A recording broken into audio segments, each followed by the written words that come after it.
Hey my friends, how you guys doing tonight? Hopefully well. Hey, I decided to change venues a little bit, come outside. It's a beautiful night here. I live in a beautiful place, and I hope to do another video in the future from this location only during the day. Behind me is the Mediterranean. It's beautiful, and so hopefully that'd be something nice to look at rather than uh, the wall of my office. So that's one thing. I had encouragement. Actually, I had two encouragements this week. One was that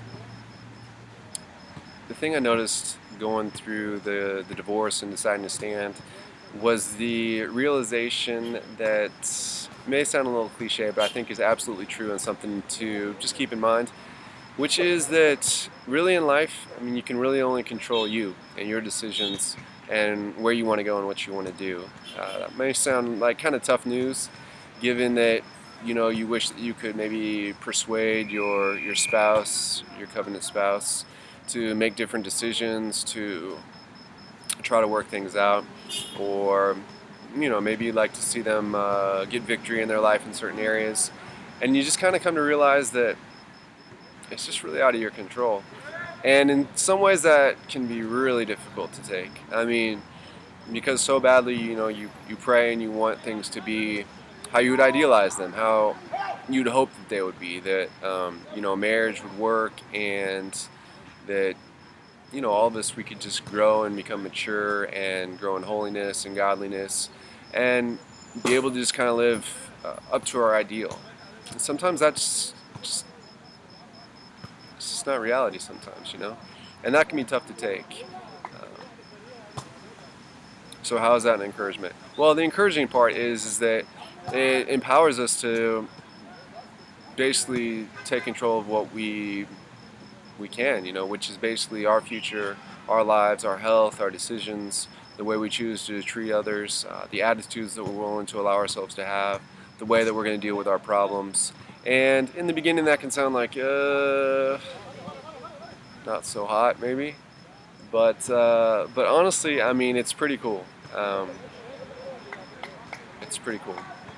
There's a good opportunity there to really take advantage of who you want to be, who you want to become, who you are, and moving in that direction, the kind of the destiny that God has for you, the plans that He has placed for you, and partnering with Him in those promises that He has to fulfill those things in your life. That the works that He started in you, He's gonna continue to work in those ways. And I think that verse applies to a lot of different aspects of life, but it definitely applies to the personal level as well.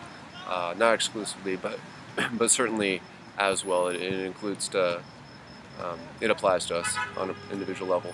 Number two, since I'm outside, since it's a beautiful place, the wind is blowing, and like I said, if you could check out the ocean, you'd love it.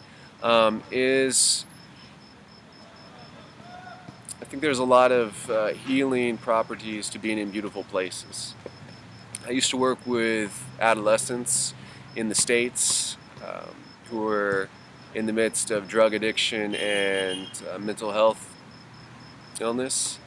A lot of them had lived through really rough home lives. At 16, 17, some of them lived on the streets, had been through prostitution, had lived with parents that were addicts, had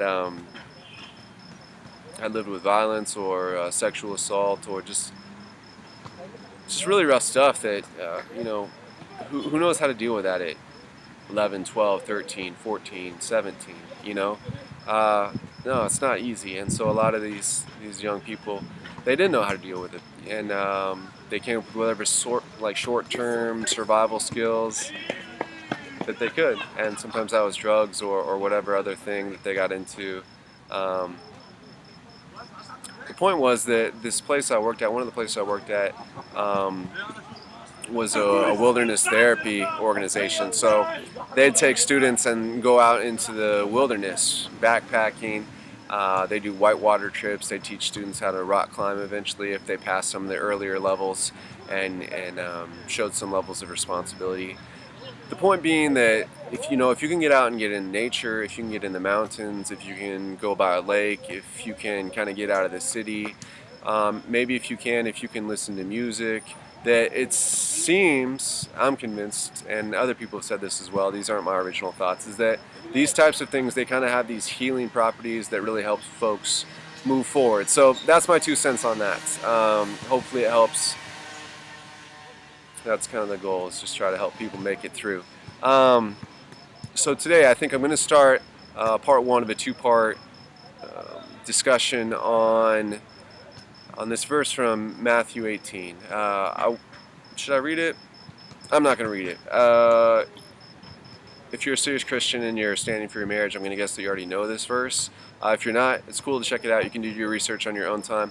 But Matthew 18, it basically talks about how to love other people who are in the midst of difficulties in their life. Essentially, the idea is that if you have a brother or a sister in the faith who's, struggling with sin, living in sin, that the good thing to do is to go to them and confront them and just bring it up and be honest and say, hey, I care about you. I notice there's this thing in your life. It's a problem. Maybe it's a problem for you. Maybe it's a problem for you plus some other people. And, just wanted to see where you're at with that, and if you're, if you're willing to do anything, and if you are, what do you want to do? How can we, kind of come around you, love you, support you, help you get to a better place in life? So that's kind of step one. If that doesn't go so well and the person kind of can persist in, I guess, in wrongdoing, if they're just stuck or whatever, then the idea seems to be not so much if they're stuck, but if they're just in full denial, or they just are callous and don't want to work on it and are, not going to listen to you. What should you do? Well, step two is, go with someone else that they know, that, maybe just one other person, and just go to them in private, and the two of you, so 3 people in total, and just say, hey, same thing, but, I brought another perspective, a second opinion. Maybe I didn't say it right. Maybe they didn't trust, the first person who confronted them that much, and so now 2 people. Okay, we'll say that doesn't work. Step 3 then is to kind of go to whatever spiritual authority, local authority that you would have, people that are older, wiser, mature, and have kind of been placed in that position of whether those are elders or deacons or whatever, and see what they can say as far as to this person. Just and ultimately the goal is not to embarrass them or shame them or anything, do any kind of, we're better and you're worse, but really in love to help them just address whatever they need and get whatever support that they need in order to move forward. If that doesn't work, the verse says, that you could really, the instruction is to not have anything to do with that person, to let them kind of go in their own way. You've done what you can. Don't associate with them. Don't include them in the community. And one scripture where you can see this kind of played out is in the church in Corinth in 1 Corinthians 5. This is kind of lined out. There was a situation of incest, and Paul basically recommended that those church leaders should let this person, do. It's obviously not just one person. There's 2 people involved, but should let them do it.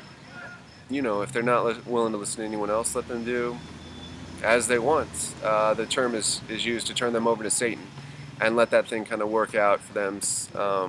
Let them kind of experience the fallout of their own bad decisions. So now why I bring this up is, is this like an additional reason that we could kind of add to the list of what we find in the scriptures where Jesus says, don't divorce unless you have a situation of sexual immorality. Of course, we have Paul saying that if the spouse dies, okay, that's like obviously like the natural divorce. Yeah, and since we're talking about in believers' lives, the verse from 1 Corinthians 7, 14, and 15 wouldn't apply if we're talking about 2 believers. So I'm going to pause there. That's kind of the idea, and then I'll pick it up in the next video and see what there is to say on that.